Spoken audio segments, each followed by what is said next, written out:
ಆತ್ಮೀಯ ವೀಕ್ಷಕರ, ಯುವನಿಧಿ ಫಲಾನುಭವಿಗಳಿಗೆ ಫೆಬ್ರವರಿ ಮಂತ್ ಸೆಲ್ಫ್ ಡಿಕ್ಲರೇಷನ್ ಮಾಡಿಸಬೇಕಾದ್ರೆ ಕೆಲವೊಂದಿಷ್ಟು ಚೇಂಜಸ್ಗಳಾಗಿದೆ ಮತ್ತು ಡಿಸೆಂಬರ್ ತಿಂಗಳ ಅಮೌಂಟು ಈಗಾಗಲೇ ಎಲ್ಲರಿಗೂ ಕ್ರೆಡಿಟ್ ಆಗಿದೆ. ಬಟ್ ಇನ್ನು 1-3% ಜನರಿಗೆ ಮಾತ್ರ ಕ್ರೆಡಿಟ್ ಆಗಿಲ್ಲ.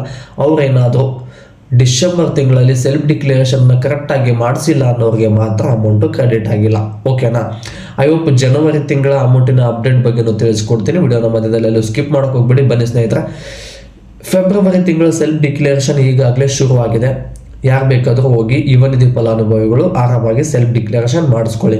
ಸೆಲ್ಫ್ ಡಿಕ್ಲರೇಷನ್ನ ಆದಷ್ಟು ಬೇಗ ಮಾಡಿಸ್ಕೊಳ್ಳಿ. ಯಾಕಂದರೆ ಮೊದಲು ಯಾವ ರೀತಿ ಒಂದೇ ಬಾರಿಗೆ ಯುವನಿಧಿ ಫಲಾನುಭವಿಗಳಿಗೆ ಅಮೌಂಟ್ ರಿಲೀಸ್ ಆಗ್ತಾ ಇತ್ತು, ಈಗ 2 ಹಂತದಲ್ಲಿ ಫಂಡ್ ರಿಲೀಸ್ ಆಗ್ತಾ ಇದೆ. 1ನೇ ತಾರೀಕಿಂದ 15ನೇ ತಾರೀಕು ಒಳಗಡೆ ಯಾವ ವಿದ್ಯಾರ್ಥಿಗಳು ಸೆಲ್ಫ್ ಡಿಕ್ಲರೇಷನ್ ಮಾಡಿಸಿರ್ತಾರೋ ಅವರಿಗೆ ಮೊದಲನೇ ಹಂತದಲ್ಲಿ ಫಂಡ್ ರಿಲೀಸ್ ಆಗುತ್ತೆ. ಅಂದರೆ ಆದಷ್ಟು ಬೇಗ ಯಾವಾಗ ಬರುತ್ತಲ್ಲ 1-2 ವರ್ಕಿಂಗ್ ಡೇಸ್ ಒಳಗಡೆ ಅವರ ಖಾತೆಗೆ ಅಮೌಂಟು ಕ್ರೆಡಿಟ್ ಆಗುತ್ತೆ. ಬಟ್ 15ನೇ ತಾರೀಕಿಂದ 25ನೇ ತಾರೀಕು ಒಳಗಡೆ ಯಾರು ಸೆಲ್ಫ್ ಡಿಕ್ಲರೇಷನ್ ಮಾಡಿಸಿರ್ತಾರಲ್ಲ ಅವ್ರಿಗೆ 2ನೇ ಹಂತದಲ್ಲಿ ಫಂಡ್ ರಿಲೀಸ್ ಆಗುತ್ತೆ. ಒಂದು 4 ದಿನ ಆಗ್ಬೋದು, 5 ದಿನ ಆಗ್ಬೋದು, ಲೇಟ್ ಆಗುತ್ತೆ. ಅದಕ್ಕೋಸ್ಕರ 1ನೇ ತಾರೀಕಿಂದ 15ನೇ ತಾರೀಕು ಒಳಗೆ ನೀವು ಸೆಲ್ಫ್ ಡಿಕ್ಲರೇಷನ್ನ ಮಾಡಿಸ್ಕೊಳ್ಳಿ ಫೆಬ್ರವರಿದು. ಮತ್ತು ಇನ್ನೊಂದು ಕೆಲವೊಂದಿಷ್ಟು ವಿದ್ಯಾರ್ಥಿಗಳು ಕಮೆಂಟ್ ಮಾಡ್ತಾ ಇದ್ರು, ಫೆಬ್ರವರಿ ಸೆಲ್ಫ್ ಡಿಕ್ಲರೇಷನ್ ಮಾಡಿಸ್ಬೇಕಾದ್ರೆ ನಾವು ಮೊಬೈಲ್ ನಂಬರ್ ಹಾಕಿ OTP ಹಾಕಿ ಕ್ಯಾಪ್ಚರ್ ಎಂಟ್ರ್ ಮಾಡಿ ಲಾಗಿನ್ ಮಾಡ್ತೇವೆ. ಲಾಗಿನ್ ಆದಮೇಲೆ ನೀವು ಅಲ್ಲಿ ಆಲ್ ಅವೈಲಬಲ್ ಸರ್ವಿಸನ್ನು ಕ್ಲಿಕ್ ಮಾಡ್ತೀರಾ, ಯುವನಿಧಿಯನ್ನು ಸೆಲೆಕ್ಟ್ ಮಾಡ್ಕೊತೀರಾ. ಯುವನಿಧಿ ಸೆಲೆಕ್ಟ್ ಮಾಡ್ಕೊಂಡ್ಮೇಲೆ ಅಲ್ಲಿ ಸೆಲ್ಫ್ ಡಿಕ್ಲರೇಷನ್, ಯುವನಿಧಿಗೆ ಅರ್ಜಿ, ಮಾಸಿಕ ಭತ್ಯೆ, ಸ್ವಯಂ ಘೋಷಣೆ ಅಂತೇಳಿ ಇರುತ್ತೆ. ಬಟ್ ಅಲ್ಲಿ ಮಾಸಿಕ ಸ್ವಯಂ ಘೋಷಣೆ ಆಪ್ಷನ್ನೇ ತೋರಿಸ್ತಾ ಇಲ್ಲ ಅಂತೇಳಿ ಕಮೆಂಟ್ ಮಾಡ್ತಾ ಇದ್ರೆ, ಏನೋ ಅಮೌಂಟ್ ಕ್ಯಾನ್ಸಲ್ ಆಗಿದೆಯಾ, ಯಾಕಂದರೆ ಅಮೌಂಟ್ ಈಗಾಗಲೇ 2 ವರ್ಷ ಆಯಿತು ನಾವು ಪಡ್ಕೊಳ್ಳೋದಕ್ಕೆ, ಏನು ಮಾಡಬೇಕು ಅಂತೇಳಿ ಕೂಡ ಕಮೆಂಟ್ ಮಾಡ್ತಾ ಇದ್ರಲ್ವಾ. ಸದ್ಯಕ್ಕೆ ಯುವನಿಧಿ ಹಣ ಕ್ಯಾನ್ಸಲ್ ಆಗಿದೆ ಅಂತೇಳಿ ಯಾವುದೇ ಪೋರ್ಟಲ್ ಕಡೆಯಿಂದ ಅಪ್ಡೇಟ್ ಬಂದಿಲ್ಲ. ಬಟ್ ಅಫಿಷಿಯಲ್ ಪೋರ್ಟಲಲ್ಲಿ 2 ವರ್ಷ ಅಂತಲೇ ಇದೆ. ಬಟ್ ಸರ್ವರ್ ಪ್ರಾಬ್ಲಮ್ ಇರೋದ್ರಿಂದ ಈ ರೀತಿ ತೋರಿಸ್ತಾ ಇದೆ. ಸೆಲ್ಫ್ ಡಿಕ್ಲರೇಷನ್ ಆಪ್ಷನ್ನೇ ತೋರಿಸ್ತಾ ಇಲ್ಲ ಕೆಲವೊಬ್ಬರಿಗೆ. ಅದಕ್ಕೋಸ್ಕರ ಒಂದು 2-3 ಡೇಸ್ ವೇಟ್ ಮಾಡಿ, ನೆಕ್ಸ್ಟ್ ನೋಡೋಣ, ಟ್ರೈ ಮಾಡಿ. ಆಮೇಲೆ ಏನಾದರೂ ಅಪ್ಡೇಟ್ ಬಂದರೆ ಅಪ್ಡೇಟ್ ತಿಳಿಸ್ಕೊಡ್ತೀನಿ.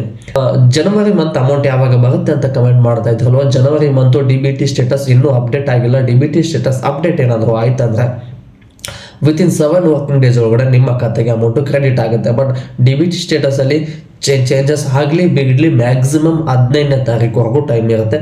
15ನೇ ತಾರೀಕು ಒಳಗಡೆ ಡಿಗ್ರಿ ಮುಗಿದವರಿಗೆ ಜನವರಿ ಮಂತ್ ಸೆಲ್ಫ್ ಡಿಕ್ಲರೇಷನ್ ಕರೆಕ್ಟಾಗಿ ಏನಾದರೂ ನೀವು ಮಾಡಿಸಿದ್ರೆ, 1ನೇ ತಾರೀಕಿಂದ 15ನೇ ತಾರೀಕು ಒಳಗಡೆ ನೀವು ಮಾಡಿಸಿದ್ರೆ ಫೆಬ್ರವರಿ 15ನೇ ತಾರೀಕು ಒಳಗಡೆ ಅಮೌಂಟು ಕ್ರೆಡಿಟ್ ಆಗುತ್ತೆ. ನೀವೇನಾದರೂ 15ರಿಂದ 25ನೇ ತಾರೀಕು ಒಳಗೆ ಸೆಲ್ಫ್ ಡಿಕ್ಲರೇಷನ್ ಮಾಡಿಸಿದ್ರೆ ಫೆಬ್ರವರಿ 31ನೇ ತಾರೀಕುವರೆಗೂ ಟೈಮ್ ಇರುತ್ತೆ. ಅಷ್ಟರ ಒಳಗಡೆ ಯುವನಿಧಿ ಹಣ ಡಿಗ್ರಿ ಮುಗಿದವರಿಗೆ 3,000, ಡಿಪ್ಲೊಮಾ ಮುಗಿದವರಿಗೆ 1,500 ಅಮೌಂಟು ಕ್ರೆಡಿಟ್ ಆಗುತ್ತೆ. ಸ್ನೇಹಿತರೆ, ಇದು ಇವತ್ತು ಯುವನಿಧಿ ಫಲಾನುಭವಿಗಳಿಗೆ ಬಂದಿರತಕ್ಕಂಥ ಅಪ್ಡೇಟು. ಇನ್ನೂ ಕೆಲವೊಂದಿಷ್ಟು ಜನ ಕಮೆಂಟ್ ಮಾಡ್ತಾ ಇದ್ರೆ, ಏನು ಅಂದರೆ ಡಾಟಾ ನಾಟ್ ಫೌಂಡ್ ಅಂತ ತೋರಿಸ್ತಾ ಇದೆ, ಏನು ಮಾಡಬೇಕು?